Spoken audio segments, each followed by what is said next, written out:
সাহাবীরা একজন আরেকজনকে সহযোগিতা করতেন ভালো কাজে।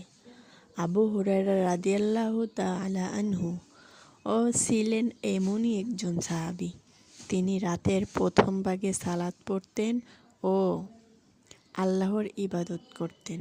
এভাবে কেটে যেত রাতের 3 ভাগের 1 ভাগ।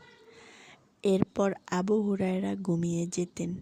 ঘুমের আগে ডেকে তুলতেন তার স্ত্রীকে।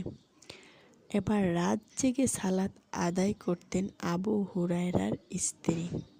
এভাবে কেটে যেত রাতের 3 ভাগের 2 ভাগ। এরপর ঘুমিয়ে যেতেন তিনিও। ঘুমের আগে ডেকে তুলতেন খাদেমকে।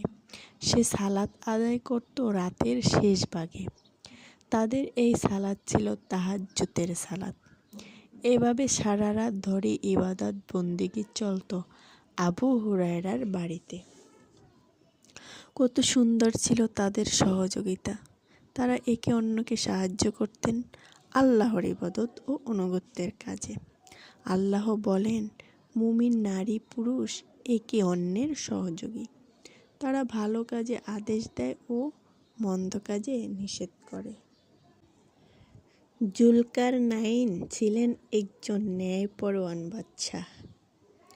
আল্লাহ তাকে দিয়েছিলেন এক বিশাল রাজত্ব। একবার তিনি তার বাহিনী নিয়ে সফরে গেলেন। একটি পাহাড়ি এলাকায় এসে থামলেন তিনি। সেখানে বাস করত কিছু দুর্বল মানুষ। যুলকারনাইনকে দেখে ওদের মনে আশা জাগল। ওরা বলল, ইয়াজুজ মাজুজ নামের একটি জাতি আমাদের উপর অত্যাচার করে।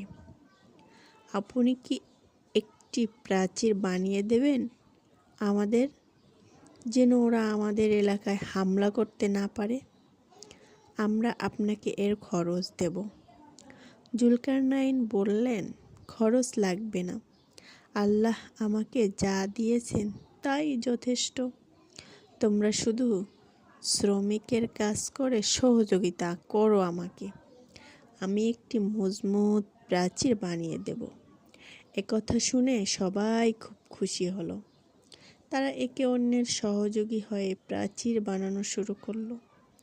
যুলকারনাইন বললেন, তোমরা লোহা নিয়ে এসো, সেটা আগুনে গরম করো।